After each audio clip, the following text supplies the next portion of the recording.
Hindi ka ba maka-access sa iyong virtual pag-ibig account dahil na-lock ito? Hindi mo na ba matrack ang payment transactions mo? Mapa-housing loan, savings, payments, o MP2 ba yan? Kung nagustuhan ninyo ang video na ito, please consider subscribing and liking the video. Now, let's get started.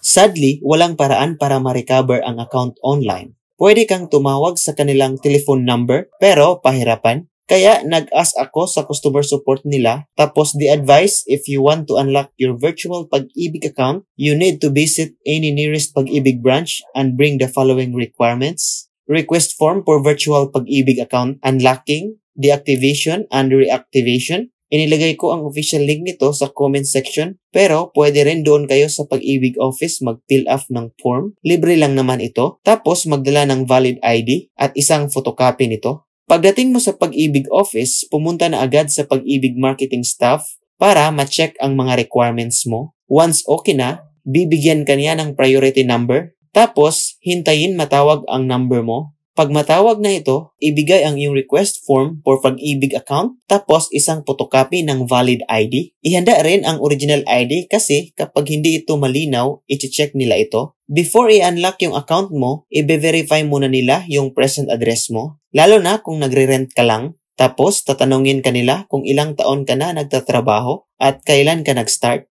Tapos, nagtatanong din yung staff sa middle name ng mother ko. Then, pag okay na, i-unlock na nila sa system nila ito. Sabi ng staff, usually, sa hapon pa daw ako makaka-receive ng email para sa temporary password reset. By the way, around 10:51 AM, natapos na ako. Naghihintay na lang ako sa email, pero exactly 11:29 AM, natanggap ko na ang email ng Pag-ibig for password reset. Now, let's open the email. Now, click na natin yung please click here link. Mapupunta ito sa Pag-ibig login page. Click mo yung first time login. Input your email address. Tapos yung temporary password. Take note, hindi mo makaka-copy-paste ang temporary password. Kaya i-input mo ito isa-isa. Pag ma-input na lahat, new password naman. Tapos confirm new password. Pag okay na, click submit. Now, password reset successful. You can now log in to virtual Pag-ibig. Sige, subukan na natin. Mag-login kung okay na nga ba. Input email address. Tapos password, then hit login, and boom! Okay na, pwede na nating ma-access ang ating virtual Pag-ibig account. Pwede mo nang makita at matrack ang iyong housing loan, MP2 savings, at marami pa. Pwede rin magbayad online. So yun lang, maraming salamat sa panunood. If you have any questions, feel free to ask, and don't forget to like and subscribe, and I'll see you guys next time.